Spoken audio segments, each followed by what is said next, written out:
Praise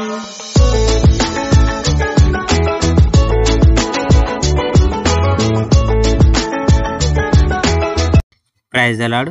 ప్రభువైన యేసుక్రీస్తు వారు ఈరోజు మనకు అందిస్తున్నటువంటి వాగ్దానం కీర్తనల గ్రంథం 116వ అధ్యాయం 5వ వచనం. మన దేవుడు వాత్సల్యత గలవాడు. యెహోవా నా ప్రార్థన విన్నప్పుడు నాకు ఎంతో సంతోషం. సహాయం కోసం నేను ఆయనకు చేసిన మొర ఆయన విన్నప్పుడు నాకు ఇష్టం. నేను దాదాపు చనిపోయాను. మరణ పాశాలు నన్ను చుట్టుకున్నాయి. సమాధి నా చుట్టూరా మోసుకుంటుంది. నేను భయపడి చింతపడ్డాను. అప్పుడు నేను యెహోవా నామం స్మరించి, యెహోవా నన్ను రక్షించుము అని అన్నాను. యెహోవా మంచివాడు, జాలిగలవాడు. యెహోవా దయగలవాడు. నిస్సహాయక ప్రజలను గురించి యెహోవా శ్రద్ధ తీసుకుంటాడు. నేను సహాయం లేకుండా ఉన్నాను. యెహోవా నన్ను రక్షించాడు. నా ఆత్మ విశ్రమించు. యెహోవా నిన్ను గురించి శ్రద్ధ తీసుకుంటాడు.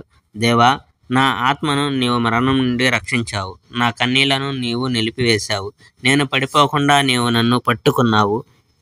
సజీవుల దేశంలో నేను యెహోవాను సేవించడం కొనసాగిస్తాను. నేను నాశనమయ్యాను. నేను భయపడి మనుషులంతా అబద్ధికులే అని చెప్పినప్పుడు కూడా నేను నమ్ముకుంటూనే ఉన్నాను. యెహోవాకు నేను ఏమి ఇవ్వగలను? నాకు ఉన్నదంతా యెహోవాయే నాకు ఇచ్చాడు. నన్ను రక్షించినందుకు నేను ఆయనకు పానార్పణం ఇస్తాను. యెహోవా నామమును నేను ప్రార్థిస్తున్నాను. Praise the Lord. May God bless our India.